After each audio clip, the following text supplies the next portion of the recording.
찬송가 410장 내 맘의 한 노래에 있어 찬양 드리겠습니다.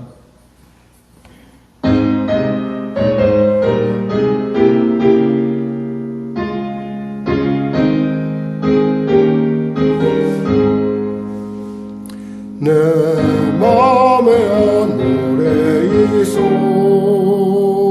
나 즐겁게 늘 부르네. 이 노래를 부를 때에 큰 평화에 나도다.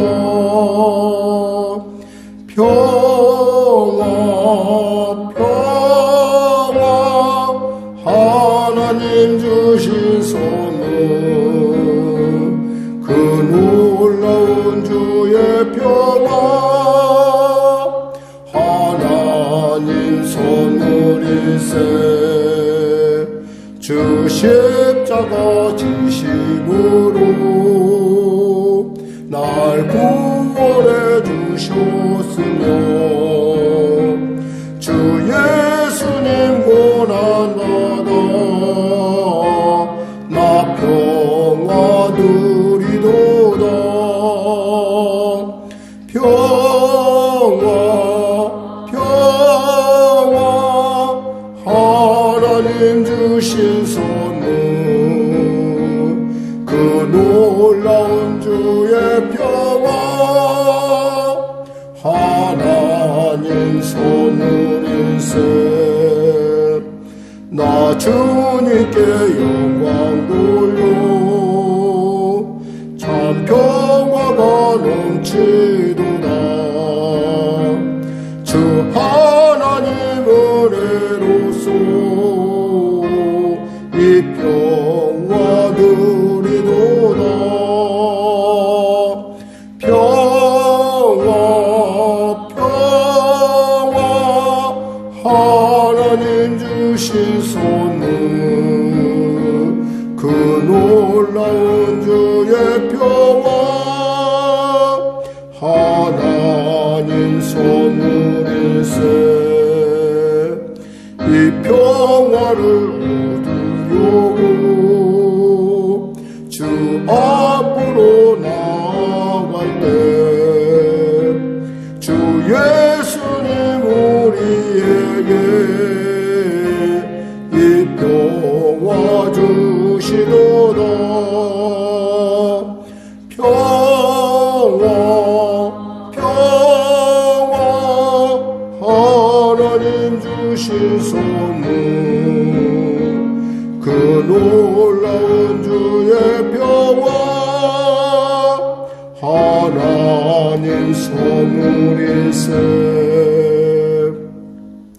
하나님 아버지 감사합니다. 오늘도 주님께서 귀한 아침을 주시고 이 아침에 주 앞에 나올 수 있도록 은혜 도와주심을 감사합니다. 살아계시고 역사하시고 능력이 많으신 주 이곳 가운데 임재하셔서 우리의 문제 가운데 개입하시고 통치하시고 해결하여 주시옵소서. 사랑하는 성도들의 병든 육신을 치료하여 주시옵소서. 그들의 심각한 문제 가운데 해결하여 주시고 그들의 눌림 가운데 부당한 눌림 가운데 자유함을 허락하시며 악한 어둠에서 물러가게 선포하여 주시옵소서. 아울러 길을 잃어서 어디로 갈 바를 모르는 자에게 길을 아는 놀라운 은혜를 베풀어 주시옵소서.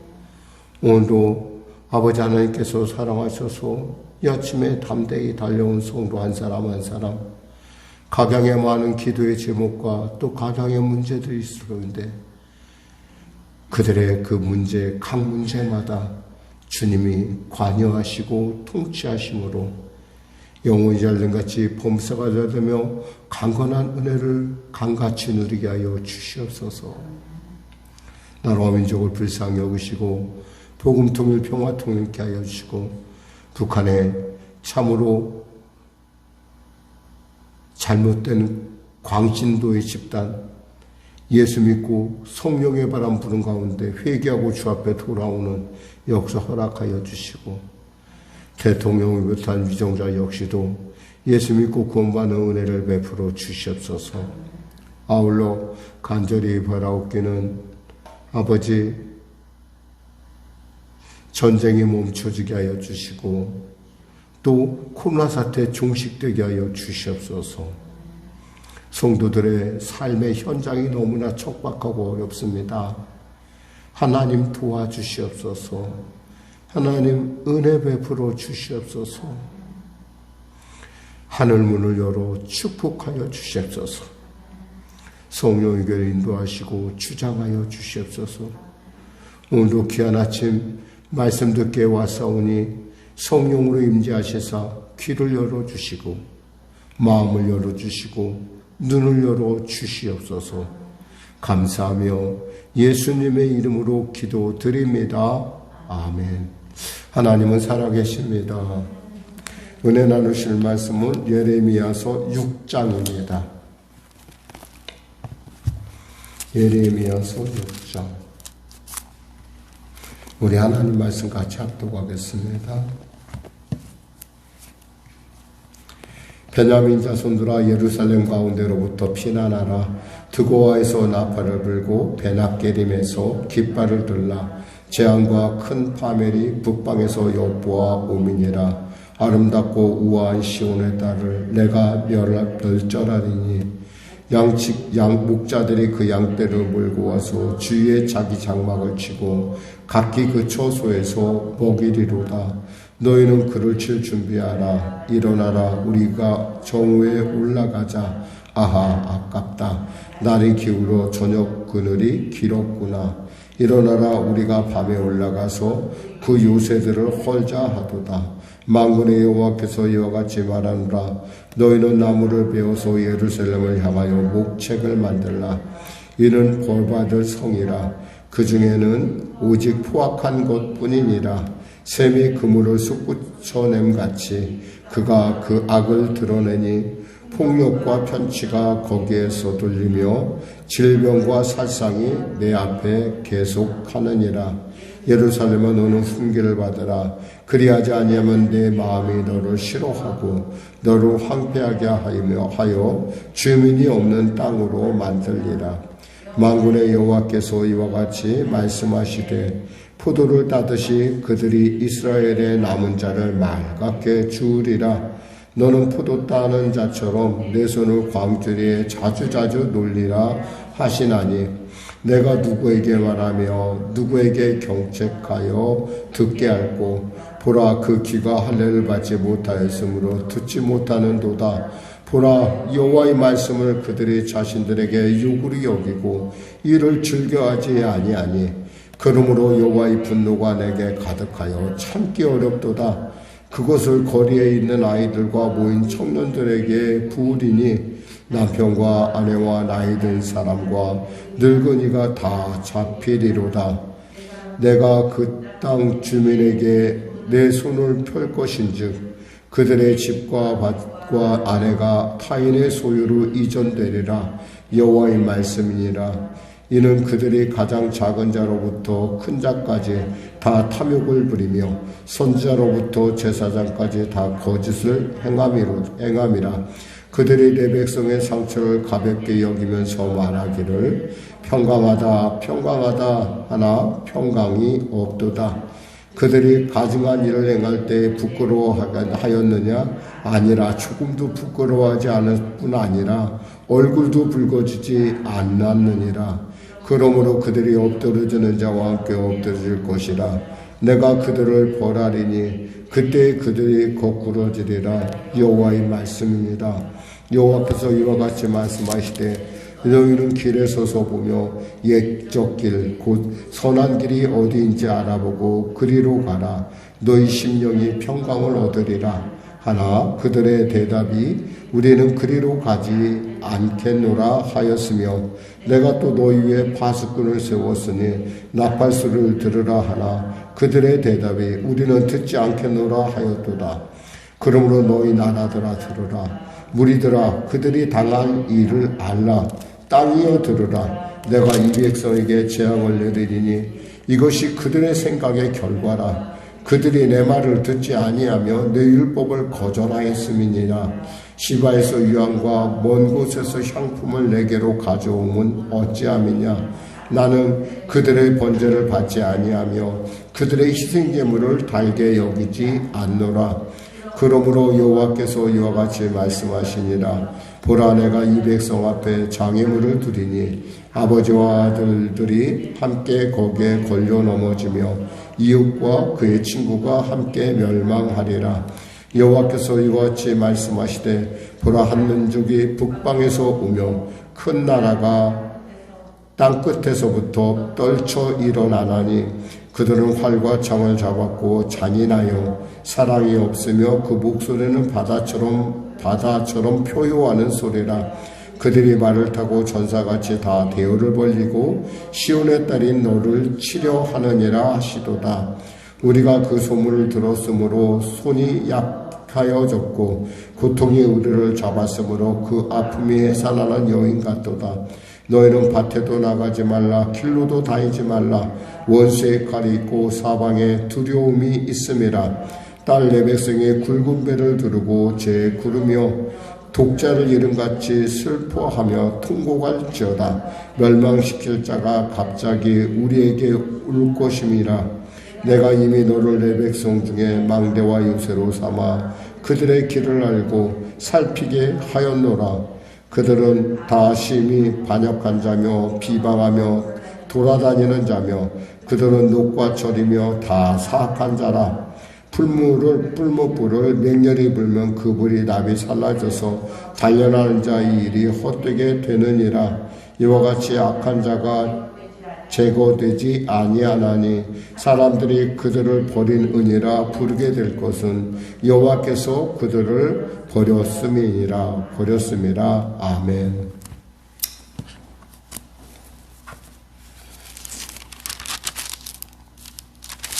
예루살렘에 대한 하나님의 그 심판에 대해서 지금 왜 하나님께서 심판하느냐라는 얘기를 사실 하고 있습니다.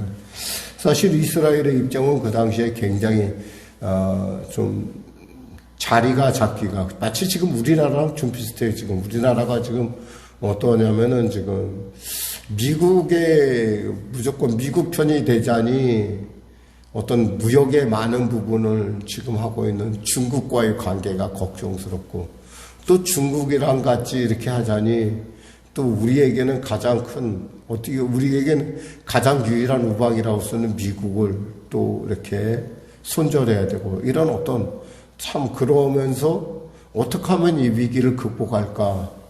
그렇다고 일본을 보면 우리나라가 원체 너무나 많은 나라에게 사실은 이 중국이 크는 것도 별로 우리는 바라지도 않고 일본이 크는 것도 우리는 바라지 않아요. 왜냐하면 그들이 크면은 늘 언제나 우리나라를 쳐들어왔기 때문에 우리는 그런 생생한 기록도 있어요. 근데 이스라엘도 그랬던 거예요. 지금 이스라엘은 북쪽에서는 아수르가 그동안 막 괴롭히다가 아수르가 히스기야 때 사내립이 18만 5천 명이 갑자기 그냥 온역으로 죽음으로 하나님이 치심으로 죽음으로 말미암아 그 나라가 쇠퇴에 이르기 시작합니다. 그러면서 북동쪽에 있는 바벨론이라는 나라가 지금으로 말하면 이란 쪽에 있는 바벨론 나라가 크기 시작을 합니다. 막 확장을 하고 시작하죠. 확장을 하면서 결국 누구를 이기냐면 아수르를 이깁니다. 그러니까 아수르에서 이제 자기네가 살려고 하니까 누구에게 동맹을 정하냐면 애굽한테 동맹을 정해요. 그러니까 애굽 우리랑 같이 동맹하자. 근데 이제 애굽은 그렇잖아도 지금 아프리카 대륙에서 나와서 지금 이제 이제 유럽 대륙으로 이제 나가고 싶었단 말이에요. 아시아 대륙으로 나가고 싶었는데 너무너무 잘 된 일이죠. 그래서 나오려다가 그때 일어난 사건이 바로 누구에 의해서 요시아가 죽는 사건이 나타난 거예요, 사실은. 근데 여기서 중요한 것은 뭐냐면 바로 이들의 어떤 친애굽파들, 그러니까 흔히 말해서 친아수르파도 있을 것이고 친애굽파도 있을 거 아니에요. 근데 이 애굽파들이 무슨 생각을 했냐면 분명히 애굽이 분명히 잘 돼서 옛날같이 강해져서 저 바벨론을 물리치고 결국에는 패권을 장악할 거야. 사실 근데 남의 나라에 의해서 외교에 의해서 이게 거의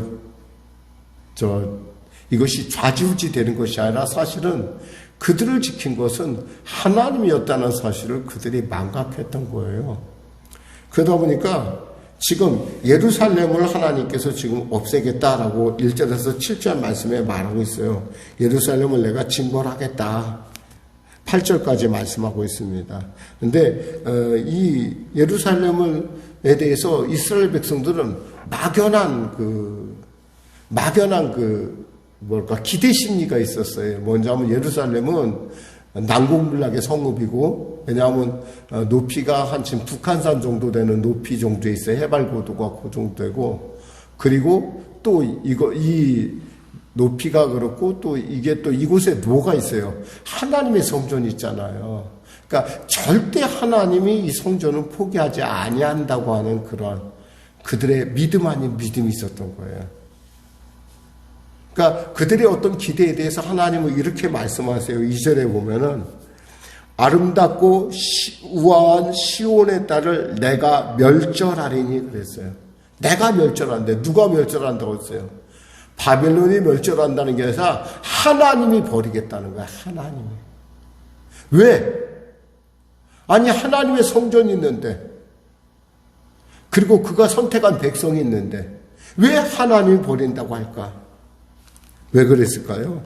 여기서 보니까 이렇게 7절에 샘이 그 물을 솟구쳐냄 같이 그가 그 악을 드러내니 폭력과 탈취가 거기서 들리며 질병과 살상이 내 앞에 계속되느니라. 샘이라는 건 뭐예요? 계속 샘물을 뽑아내는 거 아니에요? 새로운 지역이 계속 드러나는 거예요. 그냥 새로 만들어내고 또 죄를 만들어내고 또 죄를 만들어내고. 도저히 하나님은 죄를 못 견뎌 하시는 분이에요. 우리가 아무리 예수 믿는다 해도 우리가 있잖아요. 이 두 가지 길을 갈 수가 없는 게, 하나를 택하면 하나는 반드시 우리가 있잖아요. 버려야 돼요. 우리는 하나님을 택해야 되지. 선한 길, 여기서 말하면 선한 길을 가야 되지. 그 선한 길을 가는 거에 대해서 16절에 보면 이렇게 말하고 말씀하세요. 여호와께서 이와 같이 말씀해 너희는 길에 서서 보면 옛적 길, 곧 선한 길이 어딘지 알아보고 그리로 가라. 선한 길로 가야 되는 거예요, 우리는. 그리고 이 파수꾼이 누구예요? 선지자가 얘기하는 거. 선지자, 특히 예레미야가 하는 얘기를 좀 들으라 이거예요. 좀 나팔 소리를 들어라. 좀 지금이 어느 때인데 신애굽 정책이냐는 거예요. 사실은 이 바벨로니아는 누구에 의해서 일어난 거야? 바벨론은 바로 하나님에 의한 이스라엘을 징계하기 위한 도구란 말이에요. 근데 그 사실을 알지 못하고 전혀 애꿎은, 그저 흔히 말해서 부러진 지팡이와 같은 그 애굽을, 갈대 지팡이 같은 애굽을 의지하냐는 거예요. 결국 어떻게 됐어요? 결국엔 여기서 말씀한 대로 결국에는 그 북방에서 쳐들어오는 민족이 결국 이 예루살렘을 점령하고 완전히 파괴를 시킵니다. 이러한 사건을 지금 하나님께서는 지금 이렇게 하시면서 원하는 것은 뭐냐면 너희들이 돌아왔으면 하는 거예요. 하나님께서요, 정말 하나님의 마음을 우리가 알 수 있는 게 이 8절에 보면 예루살렘아 너는 훈계를 받으라. 그리하지 아니하면 내 마음이 너를 싫어하고 너를 황폐하게 하여 주민이 없는 땅으로 만들리라. 받으라. 하나님이 누구에게 제발 정도 내 얘기 좀 들어봐. 좀 들어줘라. 사정을 하시는 거예요, 지금. 그러니까 하도 안 들으니까 어떻게 하시냐면 하나님께서 그렇게 안 들으니 하나님께서 여기서 보면 우리가 하도 안 들으니까 21절에 주님께서 이렇게 말씀하세요. 여호와께서 이와 같이 말씀하시나 보라 내가 이 백성 앞에 장애물을 두리니 아버지와 아들이 함께 거기에 걸려 넘어지며 이웃과 그의 친구가 함께 멸망하리라. 하나님이 장애물을 두시는 분이요, 장애물을 치워주시는 분이요. 하나님은 장애물을 치워주시는 분이요. 우리 인생의 모든 고난의 문제들, 고통의 문제들, 정말 우리가 해결하지 못한 모든 문제를 치워주시는 분이 하나님이시란 말이에요. 우리의 가장 두려운 대적이었던 사망의 문제도 해결하신 분도 하나님이세요. 근데 하나님이 그 장애물을 놓겠다는 거야. 거기에 넘어지게 하겠다는 거예요. 이거 말도 안 되는 거죠. 왜? 너무너무 말을 안 들어주니까. 그 마음 안에는 뭐예요? 그래도 좀 다시 돌아오기를 바라는 하나님의 마음을 우리가 읽을 수 있습니다. 6절까지가 사실은 이스라엘의 유다가 왜 징계받을 수밖에 없는가라고 하는 이야기를 분명하게 하나님께서 우리에게 알려주고 계십니다. 내일부터는 또 이제 하나님께서 또 다른 측면에서 우리에게 여러 가지 많은 일들을 알려주실 것입니다. 사랑하는 성도 여러분, 사람이 자기의 생각을 어떻게 갖느냐가 중요한 것이, 여기서 보면은 이런 말씀이 있어요. 이렇게 말씀하십니다. 여기서 6장 19절에 보면 읽어볼까요? 같이. 땅들이여 들어라. 내가 이 백성에게 재앙을 내리리니 이것이 그들의 생각의 결과라 그랬어요. 누구의 생각의 결과요? 우리 생각의 결과라는 거예요. 하나님의 생각의 결과 아니에요. 선한 길로 가라 할 때 선한 길로 가고, 선지자의 얘기를 듣고 멈추라 때 멈추고 그래야 되는데, 전혀 말 안 듣고 자기 마음대로 한 사람의 그 생각에, 그들의 그 마음가짐, 그들의 태도의 결과다 이거예요. 기도하겠습니다. 하나님 아버지 감사합니다. 오늘도 주의 말씀 가운데 순종하게 하여 주시고, 그 말씀을 분별하게 하여 주시고, 그 말씀 가운데 성령의 뜻 가운데 동행하고자 하는 자에게 영혼이 잘된 같이 범사하고 강구하는 은혜를 물불듯 부어주시고, 그들 앞에 있는 장애를 제거할 뿐만 아니라 그들을 붙들고 유혹하는 모든 것으로부터 그들을 피하게 하여 주시옵소서. 감사하며 예수님의 이름으로 기도드립니다. 아멘. 말씀 생각하며 찬양하고 우리 기도하겠습니다. 415장입니다.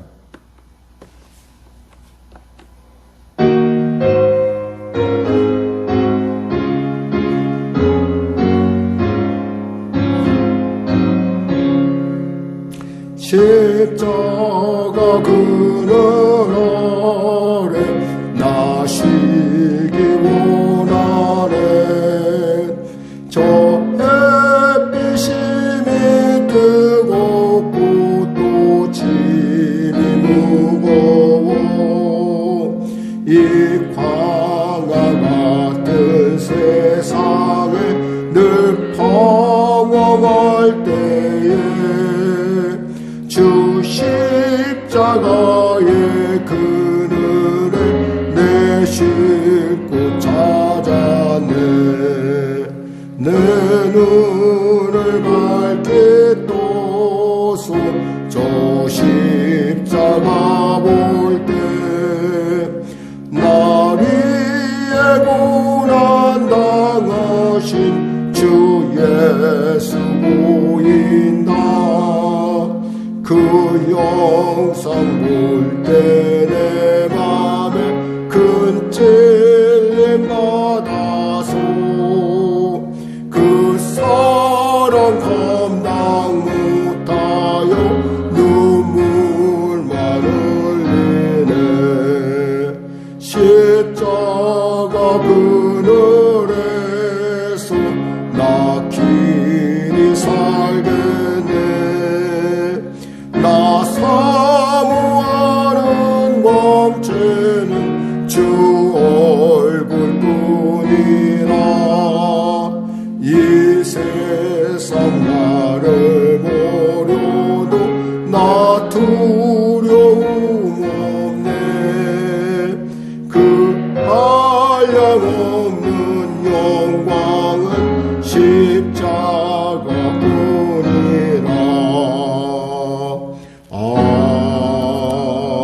아멘. 하늘에 계신 우리 아버지의 이름을 거룩하게 하시며 아버지의 나라가 오게 하시며 아버지의 뜻이 하늘에서와 같이 땅에서도 이루어지게 하소서. 오늘 우리에게 일용할 양식을 주시고 우리가 우리에게 잘못한 사람을 용서하여 준 것 같이 우리 죄를 용서하여 주시고 우리를 시험에 빠지지 않게 하시고 악에서 구하소서. 나라와 권능과 영광 영원히 아버지의 것입니다.